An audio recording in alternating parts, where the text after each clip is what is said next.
저는 오래전부터 스스로를 딜레탕트라 칭해왔는데요. 사전적으로는 예술이나 학문을 체계적인 지식 없이 도락으로 즐기는 사람을 가리키는 말로 살짝 부정적인 뉘앙스를 풍깁니다. 하지만 저는 동사 딜레타레에서 온 이 용어를 신미한 수업의 저자 윤광주님처럼 예술 애호가 정도로 해석하여 저를 가장 잘 표현하는 닉네임으로 오래도록 사용해왔습니다. 예술만큼 창의적 시도와 노력을 집약하는 분야는 없다. 예술은 신미안을 기르는데 가장 좋은 도구가 될 수 있습니다.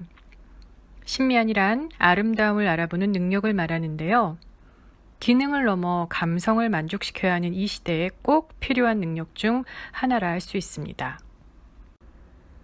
사람은 감탄하기 위해 산다. 인류가 발전할수록 사람들은 먹고 사는 문제에서 벗어나 삶의 질을 추구하게 됩니다. 어떻게 하면 삶의 질을 향상시킬 수 있을까요? 인생학교의 정신편의 저자 필리파 페리에 의하면 우리의 뇌는 사회적 가면을 벗고 서로의 진솔한 모습을 마주하는 관계 속에서 지속적으로 발전한다고 했습니다. 즉, 자신만의 관점이 아니라 다른 사람의 관점까지도 수용할 수 있어야 한다는 이야기입니다. 자기의 방식을 지나치게 고수한다면 다른 사람과 감흥을 주고받을 수 없고 감동을 받거나 교화되는 능력도 그만큼 떨어지게 되죠. 덧붙여 이런 말도 했는데요. 사람은 감탄하기 위해 산다고 했던가? 감동받지 않는 사람은 삶에 활력이 없다. 또한 타인에게 영향을 주려면 스스로 타인으로부터 영향을 받는 것에 대해 마음을 열어야 한다. 감탄하는 삶을 위해 우리가 준비해야 하는 것은 무엇일까요? 여러분은 과거 어떨 때 주로 감동하셨나요? 대부분 경이로운 자연 광경을 보거나 좋은 공연이나 전시를 보거나 음악회에 가서 명곡을 듣는 등 특별한 경험에서 감탄한다고 생각하기 쉽지만 우리는 하루하루 일상에서도 충분히 감탄하며 살아갈 수 있습니다. 물론 그러기 위해서는 감각을 깨우는 연습이 필요합니다. 신미안, 즉 아름다움을 살필 수 있는 능력이 여러분이 감각을 깨우는데 많은 도움을 줄 것입니다. 저자는 미술, 음악, 건축, 그리고 사진이라는 예술을 통해 신미안을 갖는 방법을 구체적으로 알려주고 있는데요. 특히 저자의 주 전공이기도 하고 핸드폰 덕분에 우리에게 너무 익숙해진 사진 파트에서 전하는 신미안 수업의 팁을 공유해 보도록 하겠습니다. 작가는 신미안이란 차이를 알아보는 능력이라고 말합니다. 같은 사물, 다른 느낌.